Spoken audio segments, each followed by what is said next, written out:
तो देखिए, कुछ ऐसा है कि जो इंपोर्टेड वेपन्स है उनके अंदर थोड़ी बहुत वैरायटी होना आपके पास जरूरी है। मान लीजिए कि इस समय हम लोग केवल रशियन फाइटर जेट के भरोसे ही बैठे होते और रसिया चूंकि समय युद्ध की स्थिति में फंसा हुआ है, उसके ऊपर सेक्शंस लगे हुए हैं, स्पेयर पार्ट्स वह हमें मुहैया नहीं करवा पा रहा है। हम लोग जैसे तैसे जुगाड़ करके अपने खुद के बूते उसकी स्पेयर पार्ट्स तैयार कर रहे हैं। सोचकर देखिए कि अगर भारतीय वायुसेना में सभी के सभी विमान रशियन होते तो कितनी बड़ी मुसीबत में हम लोग आ जाते। जबकि अभी अगर देखा जाए तो इनमें वैरायटीज है। हमारे पास रशियन फाइटर जेट तो है ही, साथ ही में हमारे स्वदेशी विमान भी हैं। इसके अतिरिक्त इसमें रशियन फाइटर जेट भी है, कुछ ब्रिटेन द्वारा बनाए गए फाइटर जेट भी हैं। तो अगर किसी एक देश के फाइटर जेट में किसी तरह की प्रॉब्लम आती है तो वह कुछ लिमिटेड नंबर्स में ही अफेक्टेड होते हैं, बाकी सारे के सारे एयर वर्दी होते हैं। तो इसी तरह की थ्योरी लगभग सभी वेपन्स के ऊपर अप्लाई होती है। अगर हम लोग स्पेशली बात करें नौसेना के एयरक्राफ्ट कैरियर को लेकर, तो एयरक्राफ्ट कैरियर की अगर बात की जाए तो इस समय हमारे पास 2 एयरक्राफ्ट कैरियर्स हैं, लेकिन भारतीय नौसेना को एक तीसरी एयरक्राफ्ट कैरियर की आवश्यकता है।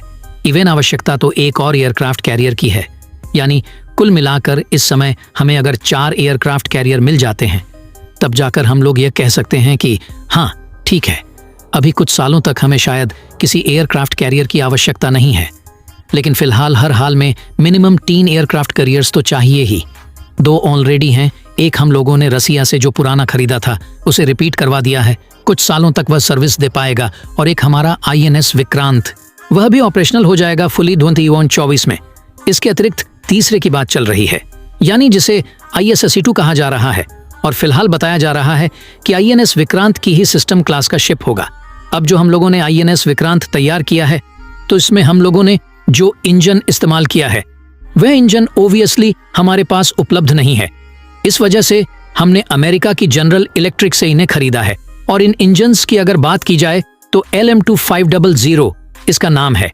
इस तरह के कुल 4 इंजन्स लगे हुए हैं INS विक्रांत में, और एक इंजन की अगर पावर देखी जाए तो अप्रॉक्स 40 मेगावाट तक की वह पावर जनरेट कर सकता है, और काफी जाने माने इंजन्स है, काफी ज्यादा उपयोग में लिए जाते हैं, और इसमें किसी तरह की कोई समस्या हमें देखने के लिए नहीं मिल रही है। लेकिन दोस्तों, समस्या अमेरिका के अंदर है। अब हमारी सेकंड एयरक्राफ्ट कैरियर की बात की जाए जो स्वदेशी तौर पर बनाया जाएगा, तो जैसा हम जानते हैं कि काफी ज्यादा इंपॉर्टेंट होगा हमारे लिए। हमारी सारी रणनीतिक तैयारी उसी के ऊपर निर्भर करेगी। लेकिन अमेरिका का इस समय जो बर्ताव है, जो अचानक चेंज आया है उनके अंदर, ये भारत पहले एक्सपेक्ट नहीं कर रहा था। और जब हम लोगों ने दूसरे एयरक्राफ्ट कैरियर को बनाने की तैयारी की थी, उस समय हम लोगों के मन में यही था कि जनरल इलेक्ट्रिक का यही वाला इंजन जो हम लोगों ने INS विक्रांत में इस्तेमाल किया है, यही हम लोग ISSE-2 में भी करेंगे। लेकिन अगर मान लीजिए कि किसी दिन अमेरिका से हमारी और ज्यादा अनबन हो गई और अमेरिका द्वारा इसको लेकर मेंटेनेंस, स्पेयर पार्ट्स, ओवरहालिंग की सुविधा हमें नहीं दी गई, तो एक साथ हमारे 2 एयरक्राफ्ट कैरियर्स जो कि एकदम नए होंगे लेकिन इसके बावजूद ग्राउंडेड हो जाएंगे, क्योंकि इन्हें तो हम लोगों ने नॉर्मली खरीदा है। ना तो उनके लिए टेक्नोलॉजी ले पाए और ना ही इनका लोकल मैन्युफैक्चरिंग वगैरह भारत में हुआ है। जो सप्लाई चेन है वह पूरी की पूरी निर्भर है अमेरिका के ऊपर। तो इन सब चीज़ों को ध्यान में रखते हुए अब अमेरिका के जनरल इलेक्ट्रिक के इंजन के अलावा हम लोग विकल्प को तलाश रहे हैं। बताया यह जा रहा है कि जो सेकंड एयरक्राफ्ट कैरियर बनाया जाएगा उसके लिए ब्रिटेन की रोल्स रॉयस के इंजन के लिए बातचीत करना शुरू कर दिया है, और रोल्स रॉयस के द्वारा बनाए जाने वाले MT-30 gas turbine marine engine को लेकर भारत और ब्रिटेन के बीच में बातचीत चल रही है। ये इंजन 40 मेगावाट तक का पावर जनरेट कर पाएगा।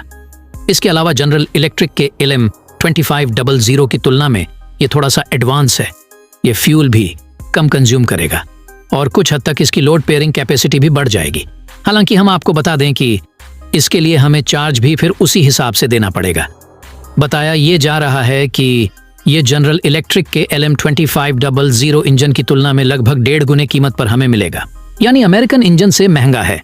हालांकि ये पैसे वसूल कर देगा क्योंकि ये पावर थोड़ी सी ज्यादा जनरेट करेगा, लोड ज्यादा लेगा और इसी के साथ साथ फ्यूल में भी ये काफी बचत कर देगा। तो जो ज्यादा कीमत देनी पड़ेगी उसे हम लोग बराबर कर लेंगे। लेकिन जो सबसे बड़ी प्रॉब्लम हमें इन फ्यूचर आ सकती है उसे यह निजात दिलाने में काफी ज्यादा फायदेमंद साबित होगा।